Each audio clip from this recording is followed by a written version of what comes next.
slowly bring the yellow sling tighter? We had maybe 6 hours, maybe less. That's what kept running through my head as we loaded the truck in the pre-dawn darkness. 6 hours before the necrosis spread too far. 6 hours before the blood loss became irreversible. 6 hours to save a life that most people had already written off. Deep in the Masai Mara National Reserve, 23 kilometers from the nearest paved road, a male lion they called Masai was dying. The call had come in at 4:47 a.m. from a ranger who'd been tracking him for 3 days. Adult male, approximately 8 years old, 420 pounds, down from what should have been 500. He was carrying something that shouldn't exist in nature, an abdominal mass so large it was dragging on the ground when he tried to walk. The ranger's voice had been steady on the satellite phone, professional, but I heard the undertone. "Dr. Paris, it's bad, real bad. The growth, it's the size of a basketball, maybe bigger. There's superficial necrosis at the base. He collapsed yesterday evening.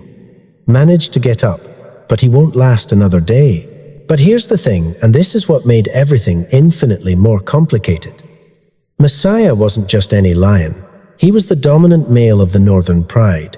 7 females, 14 cubs, under a year old. Without him, the rival males from the Acacia Pride would move in. Standard lion behavior. They'd kill every cub to bring the females back into estrus. 14 cubs, gone, just like that. This wasn't just about saving one lion anymore. This was about preventing a massacre. Before we dive deeper, if stories like this matter to you, if you care about the people who drop everything at 4 a.m. to save wildlife, hit that subscribe button. Every subscription helps fund equipment for rescues like this one. Real animals, real danger, real outcomes. And drop a comment telling me where you're watching from. Are you in Kenya with us? Somewhere in the States? Let me know. I'm curious who's part of this community. I'm Dr. Rachel Paris, and I've spent 19 years with the Kenya Wildlife Service Veterinary Unit. I've tranquilized charging elephants, pulled snares off leopards, treated gunshot wounds in rhinos. But this case, this one rewrote what I thought was possible. This is the weight he carried, and this is exactly how it went down. It started with that phone call piercing through the darkness of my tent. James, my partner for the last 7 years, was already awake, checking weather reports on his tablet. "Messiah?" he asked, without looking up. "Yeah. It's time." We'd been monitoring this case for 2 weeks, hoping the growth would stabilize, maybe even shrink.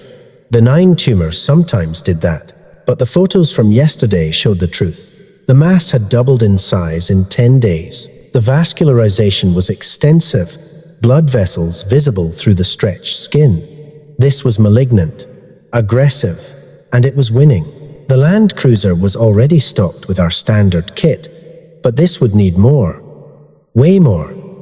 I ran through the checklist while James loaded extra equipment.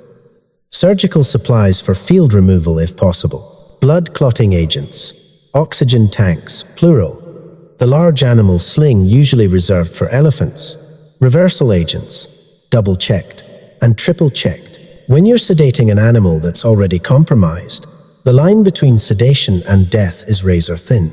"Ben, Sarah, you're with us," I called to our support team. Ben had been photographing wildlife rescues for National Geographic for a decade. Sarah was our newest vet tech, 3 months in Kenya, but she'd trained at San Diego Zoo. She knew her stuff. "Evans, Lee, you're following in the second vehicle with the surgical kit." The drive out took 90 minutes on roads that barely deserved the name. The sun was just breaking the horizon as we navigated the rough terrain, acacia trees casting long shadows across the savannah. James drove while I reviewed the sedation protocol for the 100th time. 8 milligrams of etorphine, I said out loud. Maybe 7, given his weakened state. "His blood pressure's gonna tank," James said, wrestling the wheel over a particularly deep rut. "The tumor's vascular. He's probably already hypovolemic." He was right. The massive growth was stealing blood supply from the rest of his body. Add sedation to that equation, and we could lose him before we even started treatment. Sarah leaned forward from the back seat. What about a lower dose with medetomidine? Might give us more cardiovascular stability. Good thinking, I said. We'll prep both. Make the call when we see him. The radio crackled. Dr. Paris, this is Samuel, the ranger who'd called it in. I have visual on Masai. GPS coordinates coming through now. He's not moving much. The coordinates put him near a small grove of fever trees, about 2 kilometers from the Pride, isolated. That was both good and bad. Good because we wouldn't have to worry about the females interfering. Bad because it meant he'd been pushed out, too weak to maintain his position. We smelled him before we saw him. The sweet, sick smell of necrosis mixed with the musky scent of male lion. Then James stopped the truck, and there he was. Jesus Christ, I've seen a lot in 19 years. But this, the mass was enormous, not basketball-sized, bigger. It hung from his ventral abdomen like some alien growth, the bottom dragging in the dirt when he tried to stand. The skin was stretched so tight it was translucent in places, blood vessels visible like a roadmap of suffering. The base, where it attached to his abdomen, was black with necrosis. Flies swarmed the worst parts. He lifted his head when we approached, gold eyes still fierce despite everything. A low rumble, not quite a roar. He didn't have the strength for that, but a warning. I'm still dangerous. I'm still the king. Okay, I said quietly. James, dart gun. 7 milligrams etorphine, 2 milligrams medetomidine. Sarah, get the oxygen ready. Ben, document everything. This is probably a first. James loaded the dart with steady hands. 17 years of partnership, and I still trusted him more than anyone else in a situation like this. He was the best shot in Kenya, could place a dart within 2 inches of target from 50 meters. Left shoulder, I said. Good muscle mass there still. Copy that. Winds about 3 knots from the east. Adjusting, Masai tried to stand as we positioned ourselves. The effort was heartbreaking. His back legs pushed up first, then the front, but the weight of the mass threw off his balance. He swayed, corrected, took 2 steps, then settled back down, panting. Now, I whispered. The dart flew true, the pink fletching bright against his tawny coat as it embedded in his shoulder. Masai spun, snarling, then settled again. The clock was ticking. Timer started, Sarah announced, expecting 8 to 12 minutes for full sedation. But something was wrong. 5 minutes in, Masai's breathing changed. Rapid, shallow pants became labored, ragged breaths. His head drooped lower. He's going into respiratory distress, James said. The mass is compromising his diaphragm. We can't wait for full sedation. Sarah, oxygen now. Ben, help me support his head. We moved in carefully. A partially sedated lion is arguably more dangerous than a fully conscious one, unpredictable, still capable of massive damage. But Masai barely registered our presence. His eyes were glazing. Sarah slipped the oxygen mask over his muzzle while I checked his pulse. Weak, thready. Maybe 35 beats per minute when it should have been 45. He's crashing, I said. James, get the reversal ready, just in case. Lee, Evans, bring the sling now. The next few minutes were controlled chaos. We had to position him for examination while keeping his airway clear, support the massive tumor without causing more damage, and monitor vitals that were all over the place. His temperature was 104 Fahrenheit high even for a lion. Infection, probably sepsis starting. Evans arrived with the surgical kit, took one look at the mass, and whistled low. Can we even remove that in the field? I was already examining it, gloved hands palpating carefully. The tumor had its own blood supply, vessels as thick as my finger feeding it. But there was something else, something I hadn't expected. Movement inside the mass. It's not just one tumor, I said. It's multiple. And, shit, some of them are fluid-filled. This could be cystic sarcoma. That changes everything, James said. If we try to remove it and those cysts rupture, metastatic spread, Yeah. I sat back on my heels, thinking fast. We couldn't remove it here. Too risky. But we also couldn't transport him with a mass this size. It would tear from its own weight. Sarah was checking vitals again. Heart rate stabilizing, 42 BPM. Oxygen saturation at 89%. Okay. I made the call. We do a biopsy, start antibiotics, and transport. Get him to the surgical facility at headquarters. It's his only chance. The team moved into action with practiced efficiency. Lee prepped the biopsy needle 14 gauge, long enough to get a good core sample. Evans drew up antibiotics, 20 million units of penicillin, enough for a lion his size. The sling was positioned carefully, extra padding around the mass. But as I was taking the biopsy, something made me stop. A sound from the grove of trees to our east. Low, rumbling, almost below human hearing. "James," I said quietly, "I hear it." Sarah looked up from the monitor. "What?" Then they appeared, 3 lionesses, moving through the grass with that liquid grace that makes them such perfect predators. They stopped about 30 meters away, watching. "It's his pride," Samuel said. "They've been following him, staying close but not approaching." One of the females, older, scarred across her muzzle, took a step forward. Even from this distance, I could see she was thin. They all were. "When did they last hunt successfully?" I asked. Samuel shrugged. "Without him, maybe 4 days. The younger females try, but without a male to help with larger prey.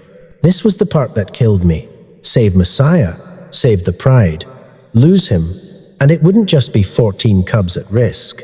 The females would struggle too, especially with the acacia males moving in. "Let's work faster," I said. The biopsy went smoothly, tissue samples sealed and labeled for the lab.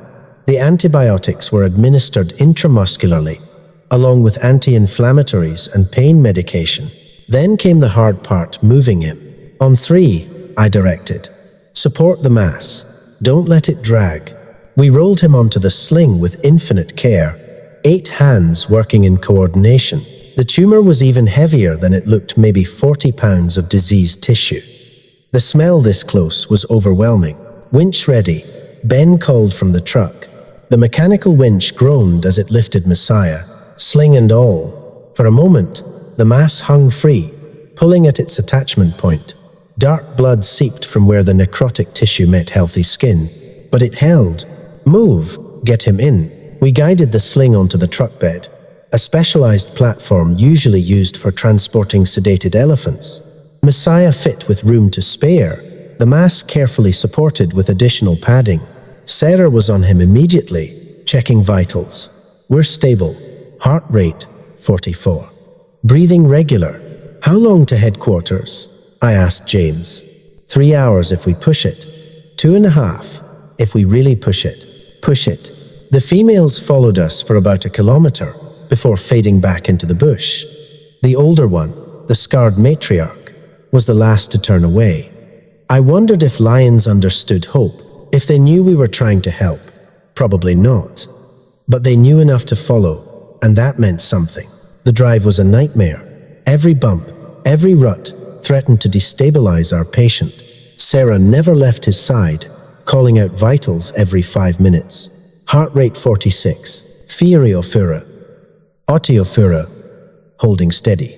An hour in, Masai started showing signs of lighter sedation. His ears began twitching, tail moving slightly. "Do we top him up?" Sarah asked.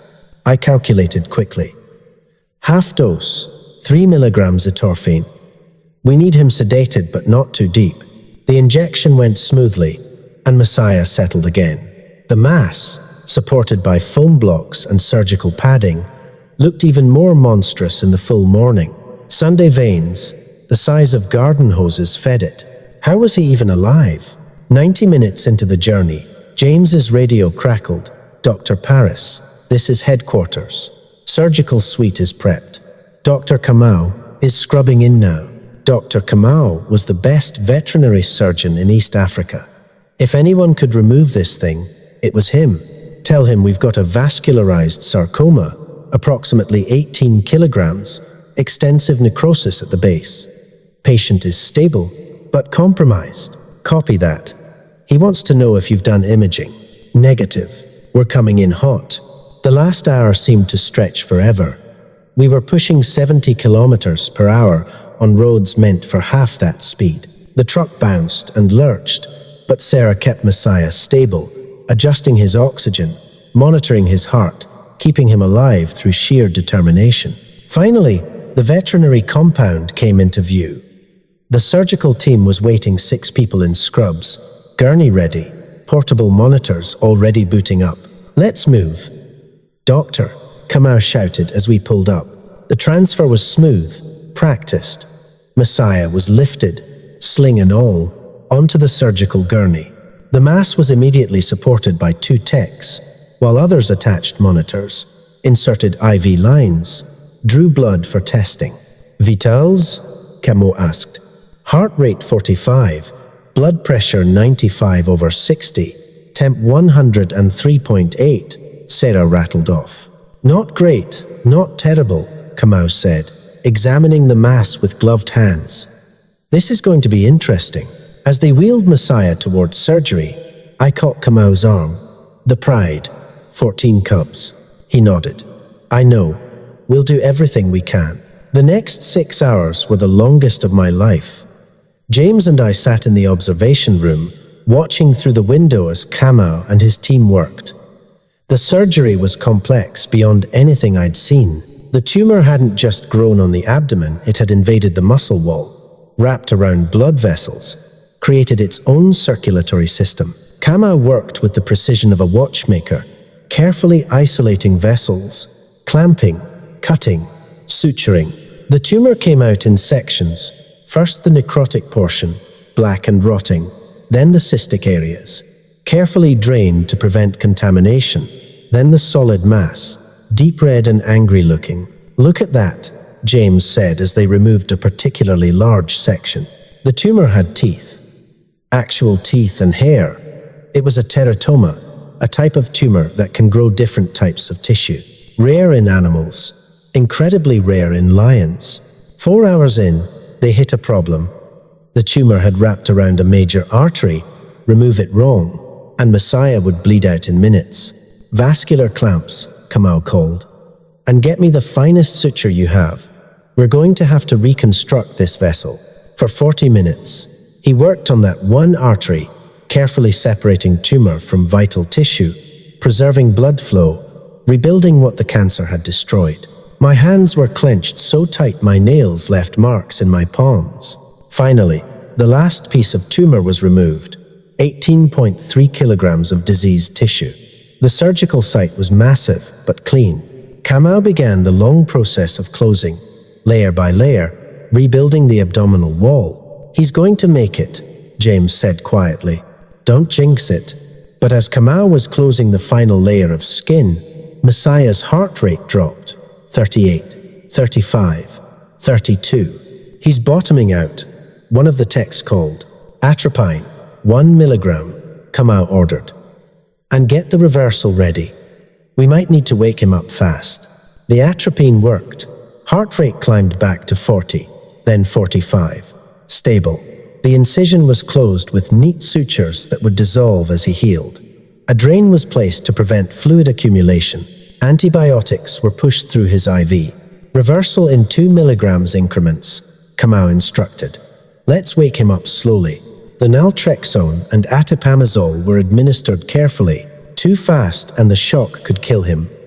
Too slow and the prolonged anesthesia could cause complications. 5 minutes, 10. Then Masai's ear twitched. He's coming around, Sarah said. 15 minutes. His eyes opened. Unfocused at first, then slowly sharpening. He tried to lift his head. Couldn't. Tried again. Easy, big guy, I said, though he couldn't hear me through the glass. Easy. It took another hour for him to fully wake. When he finally stood wobbly, supported by 2 techs, but standing, the entire observation room erupted in quiet celebration. No cheering, we were professionals, but smiles, backslapping, Sarah wiping away tears she'd deny later. Messiah looked different without the mass. Smaller, obviously, but also more like the lion he should have been. The king without his burden. The biopsy results came back 2 days later. Malignant teratoma with sarcomatous elements. Aggressive, invasive, but with clean margins on the removal. We'd gotten it all. Recovery was slow but steady. Days blurred together. IV, antibiotics for the infection. Pain management carefully balanced enough to keep him comfortable, not so much that he couldn't function. Physical therapy, if you can call it that, for a lion, encouraging him to walk, to rebuild the muscles that had atrophied while carrying that massive weight.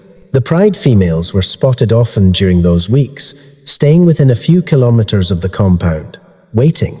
The acacia males probed the territory twice but didn't fully commit to taking over. Not yet. Day 10 post-surgery, Messiah roared for the first time. Not a full roar, more like a rusty gate opening, but it was there. The females answered from somewhere out in the darkness. We all stood on the observation deck, listening to this conversation we couldn't fully understand. "He wants to go back," Samuel said. "Not yet," I replied. 2 more weeks, minimum. But Messiah had other ideas. Day 14, he stopped eating. Not sick. The blood work was perfect. Just done. He paced his enclosure, all 20 feet by 20 feet of it, wearing a track in the dirt. He called to his pride constantly. Dr. Kamau examined him on day 16. The surgical site is healing beautifully. Objectively, he could be released. It's too soon, I argued. What if something goes wrong out there? What if he dies in here? Kamau countered. Not from the surgery, but from being away from his pride. You know lions. Rachel, they're not solitary. He needs his family. The release was scheduled for day 20. We'd fit him with a GPS collar to monitor his movement and a small sensor that would alert us if his vitals crashed. The surgical site was completely closed, just a long scar across his belly to show what he'd survived. The morning of the release, the entire team assembled. Even staff who hadn't worked the case directly came to watch. We loaded Messiah into a transport crate he walked in himself. No sedation needed. The drive to his territory took 2 hours. We picked a spot near water, good grazing for the prey animals that would attract his pride. The crate was positioned, the door mechanism checked. Samuel had confirmed the females were within 2 kilometers. "You ready for this?" James asked. "No," I admitted. "But he is." I pulled the release rope. The crate door swung open. For a moment, Messiah just stood there, looking out at the landscape he'd nearly died in 3 weeks ago. Then he stepped out, one paw at a time, testing the ground. His mane caught the morning sun, golden and magnificent despite everything. The scar was visible when he moved, but it didn't slow him down. He stood there for maybe 30 seconds, reading the wind. Then he roared, full-throated, echoing across the savannah, announcing to everything within 5 kilometers that the king was back. The answer came immediately. 3 voices, then 4, then more. The pride, calling him home. Messiah looked back at us once. Those gold eyes held something, not gratitude. Lions don't work that way, but acknowledgement maybe. Then he was moving, not running, but that ground-eating trot lions used to cover distance. Within minutes, he was a tan shadow against the grass. Within 10, he was gone. "Think he'll make it?" Sarah asked. "He already has," I said. "We monitored him constantly those first few weeks back in the wild. The GPS collar sent updates every 6 hours. And Samuel checked on the pride daily. What we saw was remarkable. Day 1 post-release, Messiah reunited with his females. Samuel's photos showed them greeting him, rubbing heads, the social bonding that reinforces pride structure. The cubs, the 14 we'd been so worried about, approached more cautiously. They'd been without their father for almost a month, but within hours, they were climbing on him again, playing with his tail, being cubs. Day 3, the real test came. The acacia males, 2 brothers, young and strong, made their move. Samuel called me at dawn. "They're challenging," he said. Northwest border of the territory. Is Masai engaging? He's moving toward them now. I wanted to drive out there, to intervene if needed, but James stopped me. This is his fight. We gave him the chance. Now he has to take it. The confrontation lasted 3 hours. No actual fighting lions rarely fight to serious injury, unless absolutely necessary. It was all positioning, roaring, displaying. The acacia males were strong, but Masai had something they didn't. Everything to lose. His females, his cubs, his territory. Even weakened from surgery, that motivation mattered. By noon, the acacia males had retreated. Masai had held his ground. But holding territory isn't just about facing down rivals. It's about providing for the pride. A male lion's job is protection, but also participation in hunts for large prey.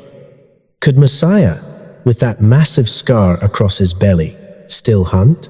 Week 2 gave us the answer. The pride took down a buffalo, dangerous prey that requires the male's strength to subdue. Samuel's video footage showed Masai right in the middle of it, using his weight to bring down the bull while the females controlled its movement. The scar stretched with his movements but held. He was hunting again. By week 3, it was like he'd never left. The pride was moving normally through their territory. The cubs were growing. The females were hunting regularly. Masai's weight was coming back. Our last visual estimate put him at around 460 pounds, up 40 from his post-surgery weight. The GPS data told an interesting story. Pre-surgery, when he was carrying that massive tumor, his daily movement had shrunk to less than 2 kilometers. Now he was covering 8 to 10 kilometers daily, patrolling territory, following prey movements, being a proper pride male. Week 6, Sarah and I drove out to check on him visually.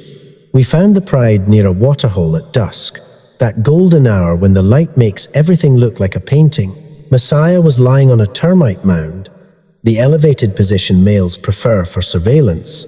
The scar was still visible, a dark line across his belly, but it had healed clean. No infection, no complications. The cubs were playing near him, pouncing on each other, stalking his tail. One brave little male, maybe 4 months old, actually caught the tail tuft and was hanging on while Masai flicked it lazily. The kind of scene you see in nature documentaries, except this almost didn't exist. Without the surgery, these cubs would likely be dead, killed by the acacia males. Look at his mane, Sarah said. She was right. It was fuller, glossier. When a lion is sick, really sick, their mane thins and dulls. Masai's was coming back thick and golden brown, the mark of a healthy male. 3 months post-release, we got concerning news. The GPS collar showed Masai moving slowly, staying in one spot for longer than usual. Samuel went to check and found him with a fresh injury, claw marks across his shoulder, deep but not life-threatening. Another challenge? I asked over the radio. No, hunting injury. They tried for a giraffe. It fought back. This was the test. How would his body, still recovering from major surgery, handle new trauma? We watched carefully, ready to intervene if needed. But Masai's immune system held. The wounds healed normally. No infection, no complications. His body had fully accepted its new reality. The real victory came 5 months post-release. One of the females gave birth to a new litter, 3 cubs. Masai's cubs, conceived after his return. The pride was not just surviving, but growing. I visited them again at the 6-month mark, this time with Dr. Kamau. He'd wanted to see his patient in the wild. We found the pride resting under a grove of acacia trees, escaping the midday heat. 18 lions in total, Masai, 7 females, the original 14 cubs, now almost yearlings, and the 3 new ones. Incredible, Kamau said, watching through binoculars. You'd never know he'd been through what he went through. Masai was grooming one of the females, his massive paw holding her still while he cleaned her ear. Domestic behavior, but it meant everything. He was fully integrated, fully functional, fully alive. What do you think his long-term prognosis is? I asked Kamau. The cancer could come back, he said honestly. Teratomas can recur. But every day he's out here, living his life, leading his pride. That's a victory. Some lions live 10 years and do less than he's done in these 6 months. The rains came early that year, bringing prey animals in abundance. The pride thrived.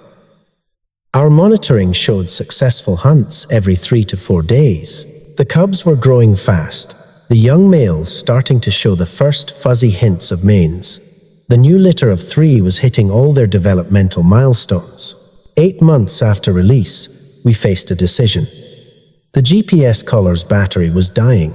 We could dart Masai, replace it, keep monitoring, or we could let him go, trust that he'd continue to thrive without our constant observation. The team met to discuss it. Sarah wanted to keep monitoring. What if something goes wrong? What if the cancer comes back? James disagreed. We've intervened enough. At some point, we have to let nature take its course. In the end, I made the call. We leave him be. He's proven he can survive, thrive even. If something happens, well, that's the wild. The collar sent its last transmission 10 months after release. Masai was near the eastern boundary of his territory, moving normally, probably patrolling. Then silence, but Samuel kept watching, sending updates when he spotted the pride. A year after surgery, Masai was still leading. The yearling males from the original 14 cubs were starting to be pushed out normal pride dynamics as they approached maturity. The young females were staying, strengthening the pride. The second litter was thriving. 14 months post-surgery, I got a call from a research team working in the area. They'd been camera trapping for a leopard study and caught something unexpected. "Is this your lion?" the researcher asked, sending a photo to my phone. It was Masai, absolutely. The scar was distinctive and his face was unmistakable. But what caught my attention was his condition. He looked magnificent, full weight, probably 480 pounds, thick mane. In the photo, he was carrying part of a zebra kill, providing for his pride. "That's him," I confirmed. "How did he look, behavior-wise?" "Like any other dominant male. We watched him run off 2 nomadic males yesterday. No hesitation, full charge. They didn't even try to fight." 18 months after the surgery, I was back in the Mara for a different case, a snared leopard that needed treatment. After we released it, I asked Samuel to drive me through Masai's territory. We found the pride at sunset, near the Talek River. 22 lions now, the pride had grown. Masai was on a rise, watching his domain. The scar was barely visible now, just a thin line hidden by his belly fur. He looked like what he was, a successful pride, male in his prime. One of the younger females was in estrus, and Masai was following her with that focused attention males show during mating. His movements were smooth, powerful, no hint of the burden he'd once carried. "He's probably got another 2, maybe 3 years as pride male," Samuel said. "That's good for any lion, after everything he went through." "Maybe because of it," Samuel said. "Surviving what he survived, it selected for strength. The weak cells died, the strong ones remained." As we watched, Masai roared. Not the weak attempt from his recovery, but a full territorial declaration that rolled across the landscape. Other lions would hear that and know, this territory is defended, this pride has a protector, these cubs have a father. Sarah called me a week later. "Did you see the research publication?" A team from the University of Nairobi had published a paper about Masai's case. The first documented successful removal of a massive teratoma in a wild lion. The surgical techniques Kamau had developed were being taught to wildlife vets across Africa. Masai had become a teaching case, his survival helping other animals. But beyond the scientific value, there was something else. The paper's conclusion noted that the 14 cubs saved by Masai's surgery represented a significant percentage of the local lion population's genetic diversity. Those cubs, now dispersed and starting their own prides, carried genes that would have been lost 2 years post-surgery. Another update from Samuel, this time with video. Masai was still pride male, though showing signs of age. His mane had some grey now, and he moved a bit more carefully. But he was still there, still protecting, still leading. The pride had split too large for one territory. One of Masai's daughters had formed a breakaway pride with her sisters, taking over adjacent territory. His sons were scattered across the Mara, competing for their own prides. His genetic legacy was spreading. "How many cubs do you think he's fathered since the surgery?" I asked Samuel. "Directly? Maybe 30. But counting grand cubs from his older offspring, could be 50, 60, all because you gave him those extra years." That's the thing about wildlife conservation. Sometimes you save one animal. Sometimes, by saving that one, you save dozens, hundreds. Masai's surgery cost thousands of dollars, required dozens of people, took weeks of recovery. Some would say it wasn't worth it for one lion, but it wasn't just one lion. It was 14 cubs that lived instead of dying. It was 3 litters of new cubs that were born. It was a pride that stayed stable instead of fragmenting. It was genetic diversity maintained in a population under pressure. The last confirmed sighting I have of Masai was 3 years and 2 months after his surgery. A tourist photographer captured him in beautiful morning light, walking along a ridgeline.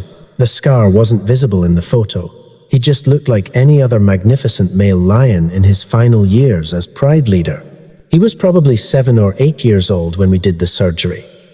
That would make him 10 or 11 in that last photo. Old for a wild male lion, but not impossibly so. He'd beaten the odds in every way. I don't know exactly when or how Masai died. Lions don't usually get peaceful endings. Maybe younger males finally defeated him, and he died from his wounds. Maybe he was injured in a hunt and couldn't recover. Maybe he simply aged out, became too weak to hunt, and faded away. That's nature. That's the wild. But here's what I do know. Somewhere in the Mara right now, there are lions carrying Masai's genes, cubs playing in the dust who wouldn't exist without that surgery. Young males challenging for territory with the strength their father gave them. Females hunting with the persistence they inherited. The scar Masai carried for his last years wasn't a mark of weakness. It was proof of survival, proof that sometimes, when humans and nature work together, impossible things become possible. I've done hundreds of wildlife interventions since Masai. Some successful, some not. But his case remains special. Not because it was the most dramatic or the most difficult, but because of what it represented. One lion, one massive tumor, one team refusing to give up, 14 cubs that lived, a pride that survived, a king who returned. Sometimes that's enough. Sometimes that's everything. I still have the photos from his release day on my office wall. That moment when he stood outside the crate, reading the wind, hearing his pride calling. The moment before he walked back into his life. In the photo, you can see the fresh scar across his belly, still pink and obvious. But you can also see his eyes focused, determined, ready. Sarah asked me once if I thought he knew we saved him. I don't think lions understand gratitude the way we do. But I think, in those weeks of recovery, in the daily treatments, and the gradual return of his strength, he understood we weren't threats. We were something else. Not pride, not rivals, not prey, just there. Doing what we could. The tumor sample from Masai's surgery sits in a teaching collection at the University of Nairobi's veterinary school. Students studying wildlife medicine examine it, learn from it, prepare for their own impossible cases. His story gets told in lectures, in papers, in conferences. A lion who never knew his own name has become immortal in the annals of veterinary medicine. Dr. Kamau retired last year. At his farewell dinner, he gave a speech about the cases that defined his career. Masai was one of them. That lion taught me something, he said. In wildlife medicine, we often talk about not interfering, letting nature take its course. But sometimes, just sometimes, nature needs a hand. And when we offer that hand skillfully, carefully, with respect for the wild, miracles happen. James and I still work together. We're training the next generation now, young vets who come to Kenya, full of passion and knowledge, but lacking experience. We tell them about Messiah, about the tumor that shouldn't have been survivable, about the surgery that shouldn't have been possible, about the recovery that defied all odds. But mostly, we teach them what Messiah taught us. Never give up on an animal while there's still a chance. Every life saved matters, not just to that animal, but to their offspring, their pride, their ecosystem. The ripples spread farther than we can see. Last month, Samuel sent me a photo. A young male lion, maybe 3 years old, with a magnificent dark mane just starting to fill in. The facial markings were familiar, the same pattern Messiah had, that distinctive line through the eyebrow. His grandson, Samuel's message read, just took over the northern pride, strong as his grandfather. I looked at that photo for a long time. This lion would never know his grandfather, would never know the story of the tumor and the surgery and the impossible recovery. But he existed because of it. He was alive, thriving, continuing the legacy. That's how it works in conservation. We intervene, we do our best, we release them back, and then life continues. Not our life, theirs. Wild life, free life, life that persists despite everything humans have done to make it harder. Messiah means savior in some contexts. Ironic, given that we were the ones who saved him, but maybe the name fit after all. By surviving, by returning to his pride, by protecting those 14 cubs, he saved his genetic line. He saved his pride's stability. He saved a small piece of wilderness from the chaos that comes when predator populations collapse. One lion, one massive tumor, one team that refused to accept defeat, and a pride that still roams the Mara, strong and wild and free. That's the story of Messiah. The lion who carried an impossible weight and lived to walk without it. The king who returned. The father who protected. The patient who became a lesson. The individual who became a legacy. He was alive, he was free, and he was exactly where he belonged. That's all we can ask for. That's everything.